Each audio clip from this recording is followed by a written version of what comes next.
Hi ಎಲ್ಲರಿಗೂ ನಮಸ್ಕಾರ.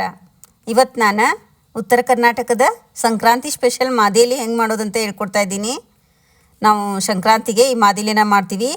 ಈ ಮಾದೇಲಿಗೆ ಮತ್ತು ಮಸಾಲೆ ಏನೇನು ಹಾಕಬೇಕನ್ನೋದನ್ನು ನಾನು ಹೇಳ್ಕೊಡ್ತೀನಿ ನೋಡಿ. ನಾನು ಮಾದೇಲಿ ಮಾಡೋಕ್ಕೆ 1 ಗ್ಲಾಸ್ ಕಡಲೆಬೇಳೆ ತೊಗೊಂಡಿದ್ದೀನಿ.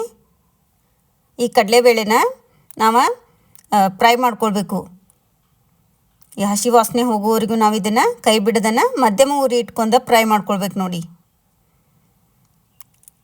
ಉರಿ ಜೋರು ಇರಬಾರ್ದು, ಇಲ್ಲದ್ರೆ ಕಡಲೆಬೇಳೆ ಕಪ್ಪಾಗೋ ಚಾನ್ಸಸ್ ಇರುತ್ತೆ ಅಂತ ಹೇಳ್ತಾ ಇದ್ದೀನಿ.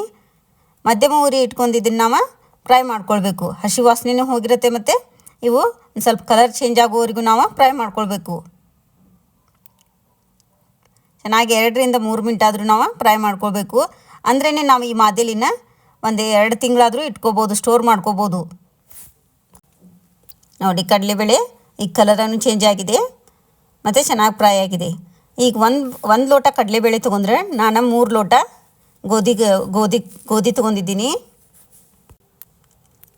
1 ಗ್ಲಾಸ್ ಕಡಲೆಬೇಳೆ ತೊಗೋದ್ರಿಂದ ಮತ್ತು 3 ಗ್ಲಾಸ್ ಗೋಧಿನ ತೊಗೊಂಡಿದ್ದೀನಿ. ಅಂದರೆ ಮೃದುವಾಗಿ ಚೆನ್ನಾಗಿ ಬರುತ್ತೆ. ನಾನು ಇಲ್ಲಿ ಹಿಟ್ಟು ಮಾಡಿಸ್ಕೊಂಬಂದಿದ್ದೀನಿ. ಈ ಹಿಟ್ಟು ಭಾಳ ನುಣ್ಣಗನೂ ಇರಬಾರ್ದು ಮತ್ತು ರವಾನೂ ಇರಬಾರ್ದು. ಒಂದು ಸ್ವಲ್ಪ ತರಿ ಆಗಿದ್ರೇ ಚೆನ್ನಾಗಿರತ್ತೆ ಇದು. ಈಗ ಇದಕ್ಕೆ ಸ್ವಲ್ಪ ಉಪ್ಪು ಹಾಕ್ಕೊಳ್ತಾ ಇದ್ದೀನಿ ಮತ್ತು ಸ್ವಲ್ಪ ಕಾದಾರಿದ ಎಣ್ಣೆನೂ ಹಾಕ್ಕೊಳ್ತಾ ಇದ್ದೀನಿ ನೋಡಿ. 2ರಿಂದ 3 ಸ್ಪೂನು. ತುಪ್ಪ ಬೇಕಂದವರು ತುಪ್ಪನೂ ಹಾಕೋಬೋದು ನೋಡಿ. ಈ ಥರ ಎಣ್ಣೆ ಎಲ್ಲ ಹಿಟ್ಟಿನ ಬದಿಗೆ ಹತ್ತು ಹಾಗೆ ನಾವು ಮಿಕ್ಸ್ ಮಾಡ್ತಾ ಇರಬೇಕು. ಒಂದು ಅರ್ಧ ಮಿನಿಟ್ ಮಿಕ್ಸ್ ಮಾಡ್ಕೊಂಡು ಇದಕ್ಕೆ ಎಷ್ಟು ಬೇಕೋ ಅಷ್ಟು ನೋಡ್ಕೊಂಡು ಅಳತೆ ನೀರನ್ನು ಹಾಕ್ಕೊಂಡು ಸ್ವಲ್ಪ ನೀರು ಹಾಕ್ಕೊಂಡಿದ್ದೀನಿ. ಹಿಟ್ಟನ್ನು ನಾವು ಗಟ್ಟಿಗೆನ ನಾದ್ಕೋಬೇಕು, ತಿಳು ನಾದ್ಕೋಬೇಡ್ದು ನೋಡಿ. ಗಟ್ಟಿ ಹೆಂಗೇ ಹಿಟ್ಟನ್ನು ನಾದ್ಕೋಬೇಕು ನಾವು. ಇದನ್ನು ಹಿಟ್ಟು ನಾದ್ಕೊಂಡು ನಾವು ನೆನೆಲಿಕ್ಕೆ ಇಡಬೇಡ್ದು. ಹಿಟ್ಟು ನಾದಿದ ಕೂಡಲೇ ನಾವು ಇದನ್ನು ಚಪಾತಿ ಮಾಡಿ ಬೇಯಿಸ್ಕೊಳ್ಬೇಕು ನೋಡಿ. ಅದಕ್ಕೆ ನಮಗೆ ಹದವಾಗಿ ಚೆನ್ನಾಗಿ ಹಿಟ್ಟನ್ನು ಕೈಲೇ ಈಗ ನಮಗೆ ಎಷ್ಟು ಅಳತೆ ಅಂದರೆ ಗಟ್ಟಿನ ನಾದ್ಕೋಬೇಕು ನಾವು, ತಿಳುವನ್ನು ನಾದ್ಕೋಬೇಡ್ದು ನೋಡಿ. ಈ ಥರ ಹಿಟ್ಟು ರೆಡಿಯಾಗಿದೆ. ಬೆಲ್ಲನ ನಾವು ಇದನ್ನು ಸಣ್ಣಗೆ ಈ ಥರ ಕಟ್ ಮಾಡ್ಕೊಳ್ಬೇಕು. ಈ ಥರ ಸಣ್ಣಗೆ ಕಟ್ ಮಾಡ್ಕೊಂಡ್ರೆ ನಮಗೆ ಕೈಲಿ ತಿಕ್ಲಿಕ್ಕೂ ಈಸಿಯಾಗಿ ಬರುತ್ತೆ ಮತ್ತು ಚೆನ್ನಾಗಿ ಮಿಕ್ಸಿ ಒಳಗೆ ಹಾಕಿದ್ರೂ ಮಿಕ್ಸಿನೂ ಹಾಳಾಗಲ್ಲ ನೋಡಿ.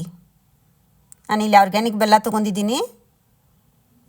ಇದನ್ನು ನೀವೇನಾದರೂ 2 ಗ್ಲಾಸ್ ಮಾದೇಲಿ ತೊಗೊಂಡ್ರೆ 1 ಗ್ಲಾಸ್ ಬೆಲ್ಲನ ಅಳತೆನ ಹಾಕೋಬೋದು ನೋಡಿ. ಬೆಲ್ಲ ರೆಡಿಯಾಗಿದೆ. ಈಗ ನಾನೀಗ ಮಸಾಲೆ ಹೆಂಗೆ ಮಾಡೋದಂತ ಹೇಳ್ತೀನಿ. ಇದಕ್ಕೆ ಮಸಾಲೆನೂ ಬೇಕು ಮಾದೇಲಿಗೆ.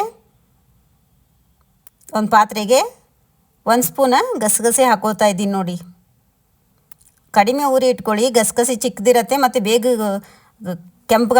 ಕಪ್ಪಗಾಗೋ ಚಾನ್ಸಸ್ ಇರುತ್ತೆ ನೋಡಿ. ಈ ಥರ ಸ್ವಲ್ಪ ಅರ್ಧ ಮಿನಿಟಲ್ಲಿ ನೀವು ಫ್ರೈ ಮಾಡ್ಕೊಂಡಿದ್ದನ್ನು ಪಾತ್ರೆಗೆ ತೆಗೆದಿಟ್ಕೋಬೇಕು. ಒಂದೊಂದೇ ನಾನು ಏನು ಮಸಾಲೆ ಹೇಳ್ತೀನಿ ಇವನ್ನೆಲ್ಲ ಸಪ್ರೇಟಾಗಿಯೇ ಹುರಿದಿಟ್ಕೊಳ್ಳಿ. ಈಗ ನೋಡಿ ನಾನು ಒಂದು ಪಾತ್ರೆಗೆ ತೆಗೆದಿಟ್ಕೋತಾ ಇದ್ದೀನಿ. ಈಗ ಅದೇ ಪಾತ್ರೆಗೆ ನಾನು 1 ಸ್ಪೂನ ಎಳ್ಳು ಹಾಕ್ಕೊಳ್ತಾ ಇದ್ದೀನಿ ನೋಡಿ. ಈ ಬಿಳಿ ಎಳ್ಳನ್ನ ಹೈ ಫ್ಲೇಮ್ ಇಟ್ಕೊಂಡು ನಾವು ಹುರ್ಕೊಳ್ಬೋದು. 1.5 ಸ್ಪೂನ್ ಹಾಕ್ಕೊಂಡಿದ್ದೀನಿ ನೋಡಿ. ಹೈ ಫ್ಲೇಮ್ ಇಟ್ಕೊಂಡು ನಾವು ಇದನ್ನು ಫ್ರೈ ಮಾಡ್ಕೊಳ್ಬೋದು ನೋಡಿ. ಒಂದು ಅರ್ಧ ಮಿನಿಟ್ ಒಳಗೆ ಇವೇನು ಸಿಡಿತಿರ್ತವೆ ಅನ್ನುವಾಗ ನಾವು ಇದನ್ನು ಗ್ಯಾಸ್ ಆಫ್ ಮಾಡಿ ಮತ್ತು ಇದನ್ನು ನಾನು ಒಂದು ಪಾತ್ರೆಗೆ ಹಾಕ್ಕೊಂಡು ಆರ್ಲಿಕ್ಕೆ ಇಡೋಣ ನೋಡಿ. ಚೆನ್ನಾಗಿ ಫ್ರೈ ಆಗಿದೆ. ಹೇಗಿದು ಇದನ್ನು ಪಾತ್ರೆಗೆ ಆರ್ಲಿಕ್ಕೆ ಇಡ್ತೀನಿ. ಈಗ ಅದೇ ಪಾತ್ರೆಯಲ್ಲಿ ನಾನು ಒಂದು ಅರ್ಧ ಬಟ್ಲು ಕೊಬ್ಬರಿ ತುರಿನ ಈ ಥರ ತುರಿದಿಟ್ಕೊಂಡಿದ್ದೀನಿ. ಇದನ್ನು ಸ್ವಲ್ಪ ಕಡಿಮೆ ಉರಿಯಲ್ಲಿ ಇದನ್ನು ಫ್ರೈ ಮಾಡ್ಕೊಳ್ಳಿ, ಇಲ್ದಿದ್ರೆ ಕಪ್ಪಾಗೋ ಚಾನ್ಸಸ್ ಇರುತ್ತೆ. ಕೊಬ್ಬರಿ ಬ್ರೌನ್ ಕಲರ್ ಬಂದರೆ ಸಾಕು ನೋಡಿ. ಕಲರ್ ಚೇಂಜ್ ಆಗೋ ಮಟ್ಟ ನಾವು ಇದನ್ನು ಕೈ ಬಿಡದೆ ಫ್ರೈ ಮಾಡ್ಕೊಳ್ಬೇಕು ನೋಡಿ. ಈಗ ಚೆನ್ನಾಗಿ ಫ್ರೈ ಆಗಿದೆ ಕೊಬ್ಬರಿ. ಈಗ ಇದನ್ನು ನಾನು ಅದೇ ಪಾತ್ರೆಗೆ ನಾನು ತೆಗೆದಿಟ್ಕೋತಾ ಇದ್ದೀನಿ ನೋಡಿ. ಕಲರು ಚೇಂಜ್ ಆಗಿದೆ, ಚೆನ್ನಾಗಿ ಫ್ರೈ ಆಗಿದೆ. ಕೈ ಬಿಡೋದನ್ನು ಫ್ರೈ ಮಾಡ್ಕೊಳ್ಳಿ. ಈಗ ಇದನ್ನು ಅರ್ಲಿಕ್ಕೆ ಇಡೋಣ ಸ್ವಲ್ಪ. ಈಗ ಇದಕ್ಕೆ ನಾವು ಒಣಶುಂಠಿ ಒಂದು ಅರ್ಧ ಇಂಚ್ ಒಣಶುಂಠಿ ತೊಗೊಂಡಿದ್ದೀನಿ ನೋಡಿ. ಚಳಿಗಾಲ ದಿನಕ್ಕೂ ಇದು ಚೆನ್ನಾಗಿ. ಮತ್ತು ಒಂದು 4-5 ಲವಂಗ ಮತ್ತು ಏಲಕ್ಕಿ 4-5, ಸ್ವಲ್ಪ ಬಡೆ ಸೊಪ್ಪು, ಇವನ್ನೆಲ್ಲನೂ ಸ್ವಲ್ಪ ಒಂದು ಲೈಟಂಗೆ ಒಂದು ಅರ್ಧ ಮಿನಿಟ್ ನಾವು ಇದನ್ನು ಫ್ರೈ ಮಾಡ್ಕೊಳ್ಬೇಕು ನೋಡಿ. ಈಗೆಲ್ಲ ಮಸಾಲೆ ಎಲ್ಲ ರೆಡಿಯಾಗಿದೆ. ಇದನ್ನು ಆರಾದಮೇಲೆ ನಾವು ಮಿಕ್ಸಿಗೆ ಹಾಕೋಬೇಕು. ಬಿಸಿ ಇರ್ತಾ ಹಾಕೋಬಾರ್ದು. ನೋಡಿ ಈಗ ನಾನು ಇದನ್ನು ಮಿಕ್ಸಿಗೆ ಹಾಕೋದು ಹೇಳ್ತೀನಿ ನೋಡಿ. ಸ್ವಲ್ಪ ಆರ್ಲಿಕ್ಕೆ ಇಡಬೇಕು. ನೋಡಿ ಈಗ ಮಸಾಲೆ ರೆಡಿಯಾಗಿದೆ. ಈಗ ಇದನ್ನು ಈ ಮಸಾಲೆಗೆ ನಾವು ಸ್ವಲ್ಪ ಇದಕ್ಕನ್ನು ಸಕ್ಕರೆ ಹಾಕೋಬೇಕು. ಅಂದ್ರೇ ಚೆನ್ನಾಗಿ ತರಿ ತರಿಯಾಗಿ ಬರುತ್ತೆ. ಒಂದು ಅರ್ಧ ಸ್ಪೂನು ನಾವು ಸಕ್ಕರೆ ಹಾಕೋಬೇಕು.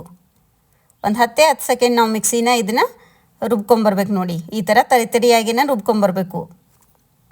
ಮಸಾಲೆ ರೆಡಿಯಾಗಿದೆ. ಈ ಥರ ರೆಡಿಯಾಗಿದೆ ನೋಡಿ ಇದು.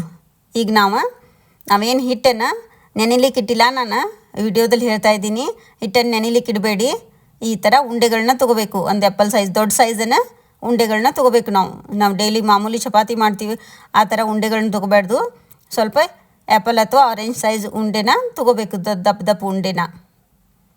ನೋಡಿ ನಾನೀಗ ಇದನ್ನು ಲಟ್ಟಿಸ್ಕೊಳ್ತೀನಿ.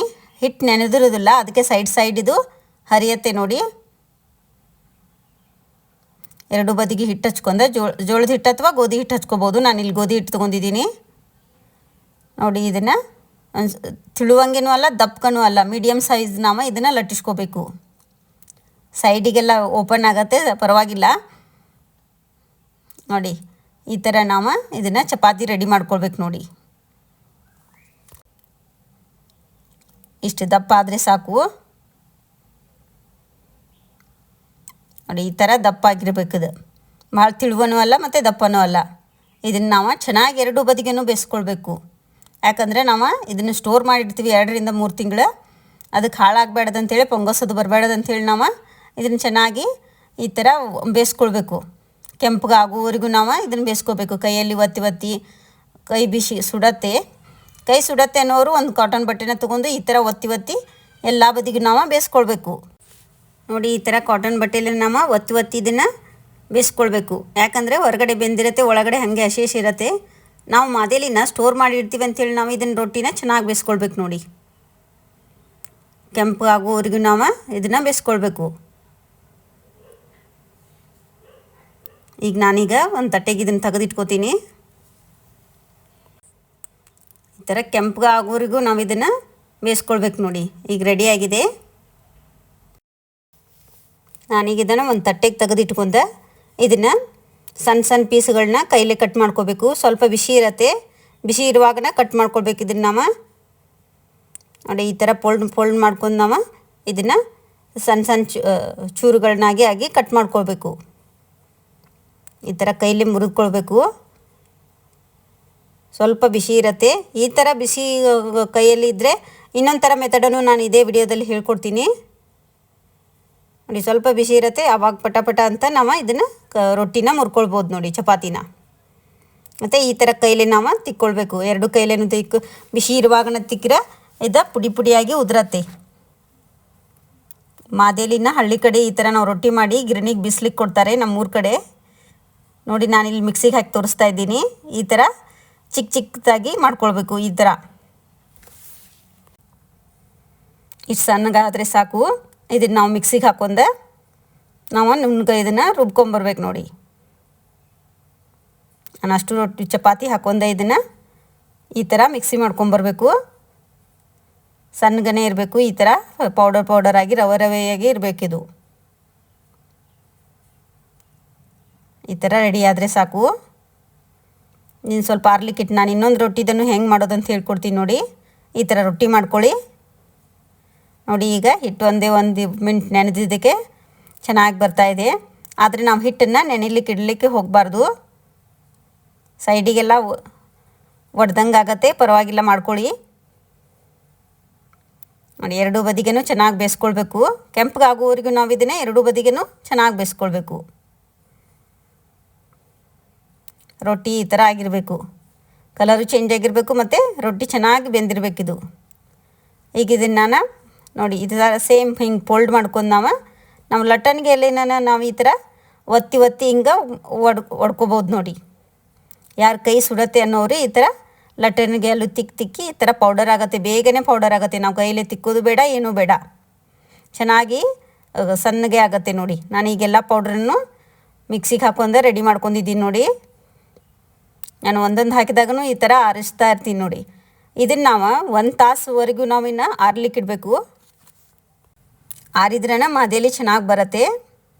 ನೋಡಿ 1 ತಾಸು ನಾನು ಇದನ್ನು ಆರ್ಲಿಕ್ಕೆ ಇಡ್ತೀನಿ. ಯಾಕಂದರೆ ಇದರಲ್ಲಿ ಬಿಸಿ ಇರುತ್ತೆ, ಬೆಲ್ಲ ಹಾಕಿದ್ರೆ ಬೆಲ್ಲೆಲ್ಲ ನೀರಿಗಾಗೋ ಚಾನ್ಸಸ್ ಇರುತ್ತೆ. ನೋಡಿ ಈ ಥರ ಮಾಡ್ಕೊಂಡು ನಾವು ಈಗ ಇದನ್ನು ಒಂದು ಜರಡಿ ತೊಗೊಂಡು ಇದನ್ನು ನಾವು ಚಾಣ್ಗೆ ಹಾಕೋಬೇಕು. ಸಣ್ಣ ಪೌಡ್ರ್ ಅಷ್ಟನ್ನು ಕೆಳಗೆ ಬರುತ್ತೆ. ಮತ್ತು ಏನು ದಪ್ಪನ ಚಪಾತಿ ಏನಾದ್ರು ಚೂರುಗಳಿದ್ರೆ ಈ ಥರ ಇದನ್ನು ನಾವು ಜರಡಿ ಹಿಡ್ಕೊಂಡು ಅದನ್ನೇನು ಮಾಡ್ಬೇಕು ಅನ್ನೋದನ್ನು ಹೇಳ್ತೀನಿ. ನೋಡಿ ಈಗ ರೆಡಿಯಾಗಿದೆ. ಇದನ್ನು ಜರಡಿ ಹಿಡ್ದು ಈಗ ಇದಕ್ಕನ್ನು ಬೆಲ್ಲನ ಕೈಲೇನು ಈ ಥರ ತಿಕ್ಕಿ ಹಾಕೋಬೋದು. ನಾನು ಕಟ್ ಮಾಡೋದು ತೋರಿಸಿದ್ದೀನಿ. ನಾವು ಸ್ಲೈಸಸ್ ಆಗಿ ಚೆನ್ನಾಗಿ ಪುಡಿಯಾಗೇನು ಈ ಥರ ನಾವು ಕಟ್ ಮಾಡ್ಕೊಂಡು ಕೈಲೇ ತಿಕ್ಕಿ ಹಾಕೋಬೋದು. ಕೈಲೇ ತಿಕ್ಲಿಕ್ಕೆ ಬರಲ್ಲ ಅನ್ನೋರು ಈ ಥರ ಸ್ವಲ್ಪ ನೋಡಿ ದಪ್ಪದ ಏನು ಚಪಾತಿ ಇರುತ್ತೆ ಅದನ್ನು ಹಾಕ್ಕೊಳ್ಳಿ. ಮತ್ತು ಮೇಲ್ಗಡೆ ಬೆಲ್ಲ 2 ಲೋಟ ಮಾದೇಲಿಗೆ 1 ಲೋಟ ಬೆಲ್ಲನ ಸಾಕು. ನೋಡಿ ಈ ಥರ ಮಿಕ್ಸಿ ಮಾಡ್ಕೊಂಡು ನಾವು ಎಲ್ಲನೂ ಮಿಕ್ಸ್ ಮಾಡ್ಕೋಬೇಕು. ನೋಡಿ ಅಷ್ಟು ನಾನು ಬೆಲ್ಲನ ಮಿಕ್ಸ್ ಮಾಡ್ಕೊಂಡು ತೋರಿಸ್ತಾ ಇದ್ದೀನಿ. ನೋಡಿ ಈ ಥರ ಚೆನ್ನಾಗಿ ಬೆಲ್ಲನ ನಾವು ಮಿಕ್ಸ್ ಮಾಡ್ಕೊಳ್ಬೇಕು. ಎಲ್ಲನೂ ಈ ಥರ ನಾವೀಗ ಬೆಲ್ಲ ಮತ್ತು ಮಾದೇಲಿ ಮಿಕ್ಸ್ ಆಗೋ ಥರ ಇದನ್ನು ನಾವು ಕೈಲೇ ತಿಕ್ಕೇನೂ ಮಾಡ್ಕೋಬೋದು ಮತ್ತು ಮಿಕ್ಸಿಗೆ ಹಾಕಿನೂ ಮಾಡ್ಕೋಬೋದು. ಈಗ ಇದಕ್ಕೆ ಏನೇನು ಮಸಾಲೆ ಹಾಕಬೇಕಂತ ಹೇಳ್ತೀನಿ. ನೋಡಿ ಬೆಲ್ಲ ಚೆನ್ನಾಗಿ ಕುಡಿರ್ಬೇಕು. ಈಗ ನಾವು ಮೊದಲೇ ಪುಡಿ ಮಾಡಿದಂಥ ಮಸಾಲೆ ಗಸಗಸೆ, ಎಳ್ಳು, ಒಣ ಕೊಬ್ಬರಿ ಮತ್ತು ಬಡೆ ಸೊಪ್ಪು, ಏಲಕ್ಕಿ, ಲವಂಗ ಮತ್ತು ಶುಂಠಿ ಮತ್ತು ಇದಕ್ಕೇನೆ ಗೋಡಂಬಿ, ಒಣ ದ್ರಾಕ್ಷಿ, ಪುಟಾಣಿ ಹಾಕ್ತಾರೆ, ಒಣ ಕೊಬ್ಬರಿ ತುರಿ ಮತ್ತು ಬಾದಾಮಿನೂ ನೀವು ಕಟ್ ಮಾಡ್ಕೊಂಡು ಹಾಕೋಬೋದು. ನಿಮಗೆ ಯಾವ್ಯಾವ ಡ್ರೈ ಫ್ರೂಟ್ಸ್ ಇಷ್ಟ ಆಗುತ್ತೆ ಅದನ್ನು ನೀವು ಹಾಕೊಂಡು ಈ ಉತ್ತರ ಕರ್ನಾಟಕದ ಸಂಕ್ರಾಂತಿ ಸ್ಪೆಷಲ್ ಮಾದೇಲಿನ ಮಾಡ್ಕೊಳ್ಬೋದು. ನೋಡಿ ಇದನ್ನು ಸ್ವಲ್ಪ ದೇವರಿಗೆ ನೈವೇದ್ಯಕ್ಕೆ ಇಟ್ಟು ನಾವು ತಿನ್ನಬೇಕು. ಸಿಹಿ ಇಲ್ಲದಿದ್ದರೆ ಇನ್ನೊಂದು ಸ್ವಲ್ಪ ಸಿಹಿ ಹಾಕ್ಕೊಳ್ಳಿ. ನೀವು ಒಂದು ಸಲ ಮಾಡಿ ನೋಡಿ ಹೆಂಗೆ ಬಂದಿದೆ ಅಂತ ಕಮೆಂಟ್ ಮುಖಾಂತರ ತಿಳಿಸಿ. ಲೈಕ್ ಮಾಡಿ, ಶೇರ್ ಮಾಡಿ, ಸಬ್ಸ್ಕ್ರೈಬ್ ಮಾಡ್ಕೊಳ್ಳಿ.